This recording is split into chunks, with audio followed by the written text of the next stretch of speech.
남사친, 여사친 이렇게 둘이 술을 먹고 성관계를 했는데 여자가 남자를 중간간으로 고소를 한 거예요. 남자는 이제 1심에서 합의하에 한 거다라고 주장을 하다가 그 주장이 인정이 안 됐고 징역 3년으로 법정 구속이 됐어요.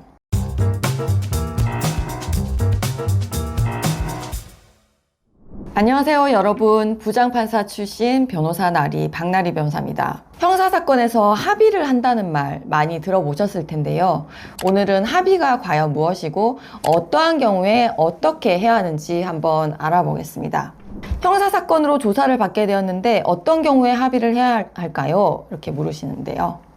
제가 예전에 형사재판을 했을 때 피해자가 법원에 이런 탄원서를 내는 경우가 있었습니다. 피고인이 이런 교통사고를 내가지고 내가 많이 다쳐서 지금 병원에 입원을 해 있는데 한 번도 찾아오지도 않고 사과도 전혀 안 한다. 엄벌에 처해달라. 반대로 이런 경우도 있겠죠. 피고인이 비록 그때 실수로 교통사고를 냈지만 피해를 전부 보상을 했고 그 사람이 처자식도 있고 교통사고도 내고 자기도 다쳐서 돈도 못 벌고 있다. 처벌을 될 수 있으면 가볍게 해달라. 이런 경우에 판사가 내리는 판결은 당연히 다를 수밖에 없습니다. 또 피해자가 재산상 피해를 입은 사기죄는 어떨까요? 사기죄에서는 합의 여부가 양형을 정하는 데 결정적인 역할을 합니다. 사기죄가 기본적으로 돈 가져와서 안 갚은 거잖아요. 당시 변제 의사나 변제 능력이 있었는지 보통 쟁점이 되는데 이게 애매한 경우가 많아서 피고인이 갚으려고 했다 이렇게 다투는 경우가 많습니다. 근데 사기죄에서 합의가 되면 어때요? 일단 피해자가 처벌을 원하지 않는 거고 그렇다고 한다면 판사가 설령 유죄로 보더라도 강한 처벌을 할래야 할 수가 없겠죠. 그러면 나는 무죄라고 생각해서 이제 다투려고 하는데 그러면 합의를 안 해도 되는 건가요, 변호사님? 이렇게 하는데요. 그렇지 않습니다. 무죄라고 생각해서 그렇게 주장을 하더라도 법원이나 수사기관이 판단이 다를 수 있기 때문에 유죄로 판단되는 거에 대비를 해서 합의를 하기 위한 노력이 필요한 거죠. 제가 변호했던 사건에서도 주의적으로는 무죄 주장을 하면서 예비적으로 양형 사유로 합의를 해서 결국 무죄 주장은 인정이 안 됐지만 합의한 게 고려가 돼서 집행유예 받은 사건이 있었습니다. 변호사님, 피해자랑 직접 합의하면 안 되나요? 꼭 변호사 선임해서 합의를 해야 하나요?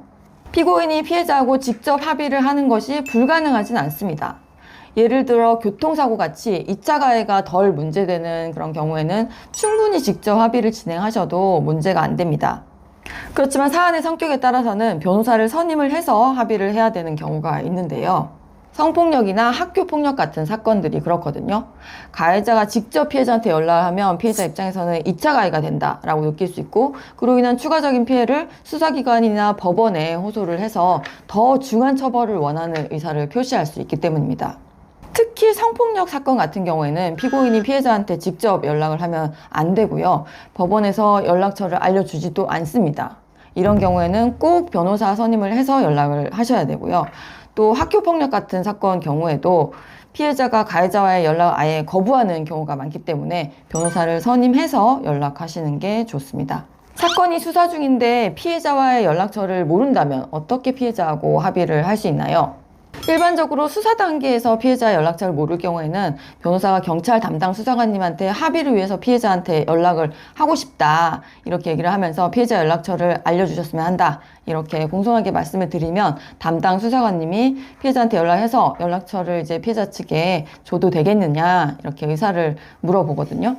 피해자가 동의를 하면 변호사나 피해자 측에 알려줘서 합의 시도가 진행되게 됩니다. 그럼 피해자의 연락처를 모르는 경우에는 어떻게 피해자와 합의를 할까요? 이미 사건이 기소가 돼가지고 법원에 재판 중인 단계에서는 법원의 합의를 위한 피해자 인적사항 열람 등사 신청을 하면 법원에서 피해자한테 피고인 측에 연락처 알려줘도 되냐 이렇게 의사를 물어가지고 피해자가 동의를 하면 변호사나 피고인 측에 연락처를 알려줘서 합의 시도가 진행되게 됩니다. 변호사님, 피해자가 피해에 비해서 너무 많은 합의금을 요구하는데 그때 합의가 안 되면 어떻게 하면 좋을까요? 피해자의 이름, 주소, 주민번호 이런 인적 사항을 알고 있다면 공탁을 할 수 있습니다. 피해 회복에 상당한 금원을 공탁하면 실질적으로 피해 회복이 된 거에 준해서 법원이 양형에 고려를 할 수 있게 되는 건데요. 근데 문제는 요즘은 기록을 복사하더라도 피해자 인적사항을 가리고 복사를 해주기 때문에 원래 피해자 인적사항을 알고 있던 경우가 아닌 한 인적사항을 몰라서 공탁을 할 수가 없습니다. 그런 경우에 이용할 수 있는 게 바로 형사공탁인데요. 법원에 인적사항 열람 등사를 청구를 하면 법원에서 피해자에게 물어봅니다. 피고인이 합의 때문에 연락처 알려달라는데 알려줘도 되냐? 그럼 피해자가 싫다, 안 된다 이렇게 하겠죠. 그럼 피고인이 그 열람 등사 불허 증명서를 가지고 공탁소에 가서 형사사건 번호만 쓰면 공탁을 받아주도록 하는 겁니다. 그러면 이 경우도 역시 일반적으로 공탁한 경우와 마찬가지로 감형이 될 수 있는 요소가 되는 거죠.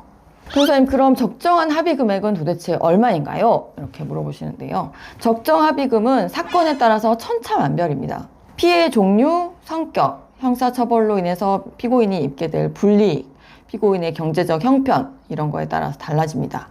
제가 변호했던 사건의 예를 좀 들어볼게요. 20대 남자 회사 동료끼리 술을 마시다가 말다툼이 나서 칼부림을 하게 됐어요. 피고인이 칼을 휘둘러서 피해자 목 부위가 찔렸거든요. 다행히 생명에 지장이 없는 부위여서 죽진 않았고 살인 미수로 기소가 됐어요.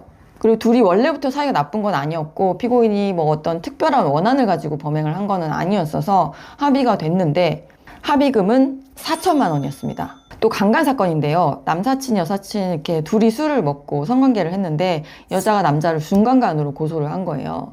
남자는 이제 1심에서 합의하에 한 거다라고 주장을 하다가 그 주장이 인정이 안 됐고 징역 3년으로 법정 구속이 됐어요. 그 항소심에서 사실 오인 주장을 철회하고 합의를 했거든요. 합의금은 7천만 원이었습니다. 살인죄보다 오히려 합의금이 많죠. 요즘 성범죄 합의금이 예전보다 훨씬 높아지기도 했고 이 사건에서는 1심에서 피고인이 법정 구속까지 됐기 때문에 피해자가 합의금을 높게 부른 거죠. 또 카메라 이용 촬영 사건도 있었는데요. 피고인이 자기 집에 동생 과외 해주러 오던 그 과외 선생님, 이 여대생을 화장실에서 몰카 촬영을 한 거예요. 피고인 전화기를 포렌식을 해보니까 뭐 다른 사진들이 많이 나왔어요. 그래서 1심에서 구속이 됐는데 항소심에서 3천만 원에 합의를 하고 징역 6개월을 감형받았습니다. 이렇게 사건의 종류뿐만 아니라 피고인이 처한 상황, 또 구속으로 인한 불이익 이런 것도 합의금에 영향을 미칩니다. 오늘은 형사 합의와 관련해서 여러 내용을 알아보았습니다. 영상이 도움이 되셨다면 구독과 좋아요 부탁드립니다. 다음 영상에서도 도움이 되는 주제로 찾아뵙겠습니다. 감사합니다.